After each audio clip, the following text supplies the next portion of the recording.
And what we saw last night in Miami was not what I was saying that I was feeling all week, that this was going to be the moment where Mahomes has his best game of his life, that he was going to do all of that stuff, no looking his way down the field or flipping it with his left hand down the field, that he was going to dominate this game, that the 49ers, as stout as their defense is, that he would come on in and just do Mahomes-like things and take it over.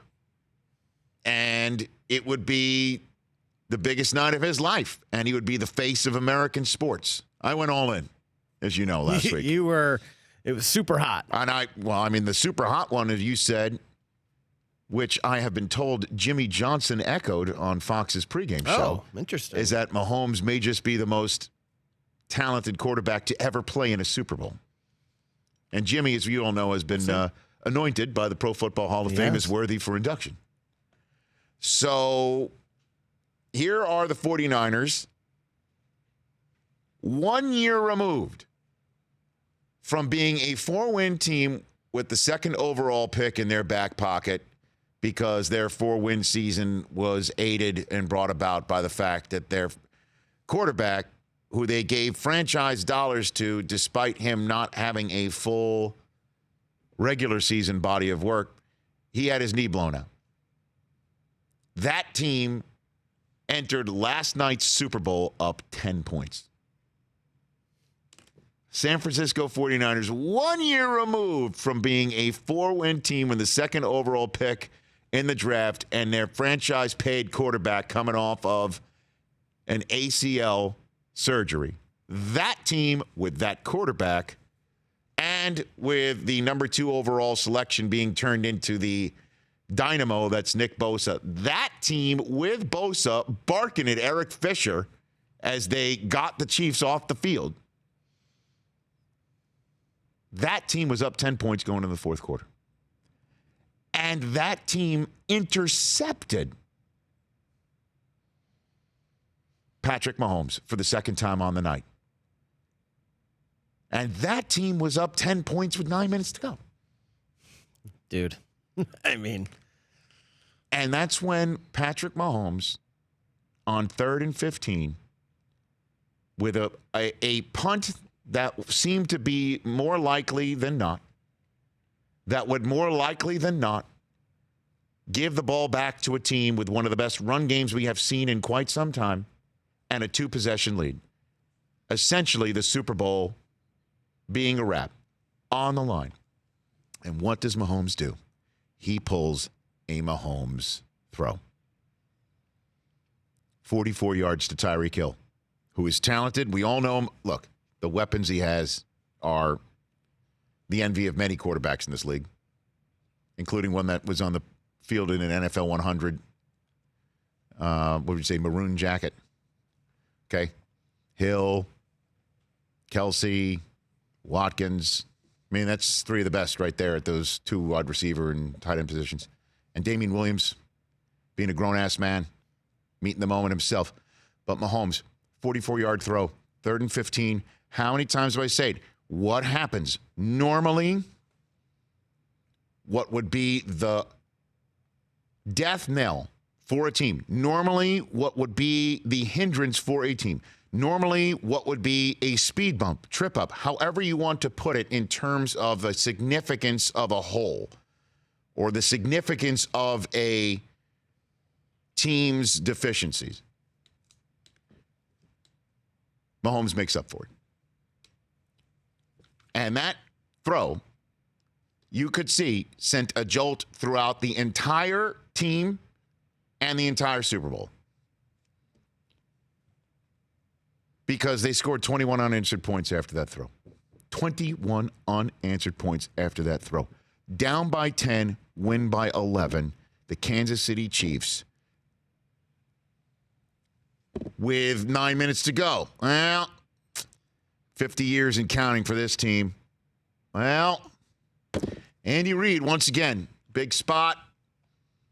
All-world quarterback, all-world offense. Couldn't figure it out. And they were dinking and dunking their way down the field, hadn't attempted to throw and have more air yards than 20 more than once all game to that point. Where was the high-flying offense? Where was the Andy Reid offense? Where was it? We were all set to pile on. And by that, I mean the collective NFL world. I'm not just talking about us. Mahomes. That kid, man. That kid. How many times in the past with Andy Reid, right? Even when it was 2017, right? How many times would that happen? Do you think? Where all of a sudden, yeah, well, first down didn't get in, second down up, didn't get in. How many times did Andy Reid with Alex Smith inside the 20 in New England try and make a first down and try and get in the touchdown, and 15 plays later settle for the field goal in the red zone? Nope, not this guy. Not this guy. He finds Kelsey in the end zone to make it a 2017 game. And then when it's 2017, gets it in the end zone again. Now, Damian Williams, did he get it in? Foot seemed to be out of bounds just as he was reaching across the line. Amazing how many cameras there are in that stadium of 4K definition, and Fox has them everywhere. Couldn't find a perfect angle to see, did he get it in or did he not? I thought that was a good stance as called by Al Riveron and his crew. Had that been ruled not in, It would have stayed. you would have not stayed. in. Yeah, Then Mahomes would have gotten it in somehow. I don't think they would have gone for the field goal there. With 3 timeouts left, 1-inch yard line. They'd have gone for it. I know I'm head over heels about this kid, man. They also got all the breaks. Kansas City got all the breaks. They got all the breaks. Why? Are you talking about the George Kittle pass interference call? George Kittle pass interference call, another pass interference call in the end zone. I mean, they had. Okay. I'm not saying that wasn't pass interference. I'm So saying I was at a break. I mean, that was an actual play where Mahomes threw the ball where it needed to be. Things broke their way. They got all the breaks where the 49ers didn't get any. Well, again, breaks sometimes are made by your Being aggressive. ability and your abilities. Luck is a residue of design. Sure. For instance, where so many people are getting all over Kyle Shanahan for blowing another lead with play calling that goes against what should have had, what convention would have done, which is get the air out of the ball, run the clock. And we're all talking about a pass over the middle that gets batted down instead of running the ball late in this game. And you just take a look at this play in particular. George Kittle's being covered by none other than T. Sizzle. That's a matchup you'll take a million times out of a million. Absolutely. Chris Jones, who had a hell of a night from the middle of that defensive line, bats the ball down. Chiefs made plays in the fourth quarter, and the Niners didn't. It's kind of that simple. I mean, the moment was there for Jimmy G to march him down the field, and the Chiefs made some plays, and he couldn't.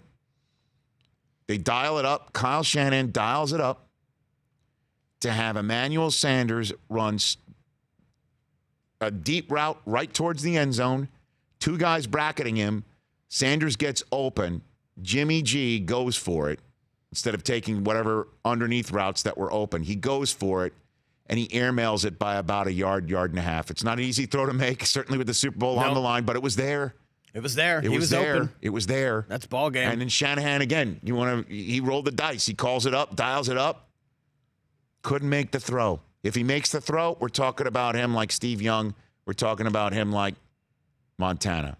But the possession before, it's 2nd and 5, and you're throwing the ball when you've been gashing them on the ground all game. I honestly thought that Garoppolo was going to get down there, and it would be the same moment that Kaepernick had inside the red zone. 4 shots for the win. Yeah.